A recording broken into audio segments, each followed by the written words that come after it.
चिवड शेट्टी यांचं नाव सध्या चर्चेत आहे।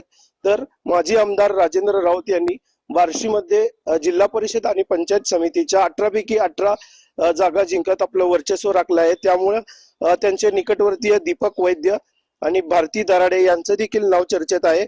मोहोळमधून विमल खताळ आणि माड्यातून वंदना कांबळे यांचं नावे जे आहेत ते आघाडीवर आहेत। झेडपीच्या इतिहासात पहिल्यांदाच भाजपकडे एक हाती सत्ता आली आहे। त्यामुळे अध्यक्षपदासाठी जे आहे ते इच्छुकांनी जोरदार गर्दी केल्याचं चित्र आपल्याला पाहायला मिळत आहे।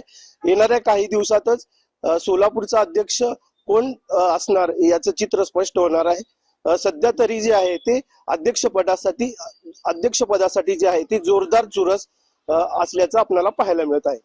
Ravi Dhobale, Jai Maharashtra News, Solapur. State Bank of इंडियाच्या वडीगोद्री शाखेवर दरोडा पडला। गॅस कटरने बँकेचं शटर तोडलं गेलं। चोरट्यांनी रोख रकमेसह इतरही मुद्देमाल चोरलाय। दरोड्याची घटना सीसीटीव्हीत चित्रित झाली आहे। जालन्यामध्ये मध्यरात्री ही सगळी घटना घडली आहे। अकोल्यामध्ये महिला सुरक्षेचा प्रश्न ऐरणीवर आलाय।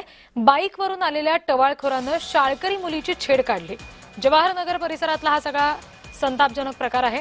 छेड काढतानाची घटना सीसीटीव्हीत चित्रित झाली आहे। मुलीच्या गळ्यातील आय कार्ड सुद्धा घेऊन हा भामटा पळाला।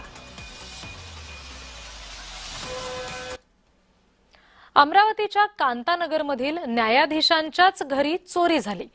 मध्यरात्रीच्या सुमारास ही चोरी झाली आहे। 5 न्यायाधीश आणि 4 न्यायालयीन कर्मचाऱ्यांच्या घरी चोरी झाली। नलदमयंती आणि शहानूर अपार्टमेंटमध्ये ही चोरी झालेली आहे। लाखोंचा मुद्देमाल याच्यामध्ये लंपास करण्यात आलाय।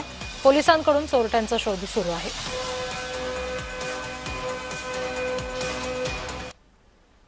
बुलढाण्यामध्ये जुन्या वादातून चाकू हल्ला झालाय। हल्ल्यामध्ये तरुण गंभीर जखमी झालेला आहे। सध्या आरोपी फरार आहे। त्याच्यावर गुन्हा दाखल झालाय आणि पोलीस त्याचा शोध घेत आहेत। लग्न समारंभामध्ये जेवणाच्या पंक्तीतच हा सगळा राडा झाला। ही सगळी घटना सीसीटीव्हीत चित्रित झाली आहे।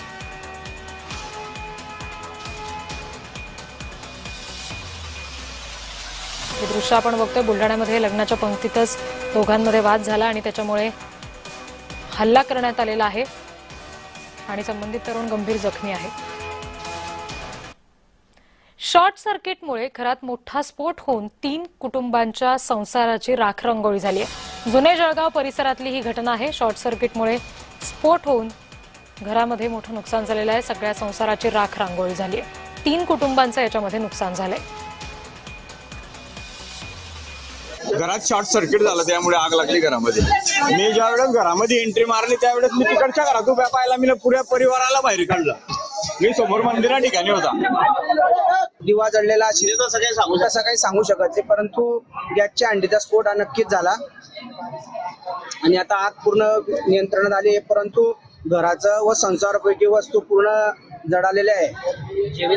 जीवितहानी नाही झाली, ते एक चांगली गोष्ट आहे। या गरीब इसमाच्या एकत्र कुटुंबामध्ये शॉर्ट सर्किटमुळे अंडीचा स्फोट झाला, गॅस अंडीचा। दुर्दैवाने जेवढा काही गृहोपयोगी संसाराच्या ज्या वस्तू होत्या त्या पूर्ण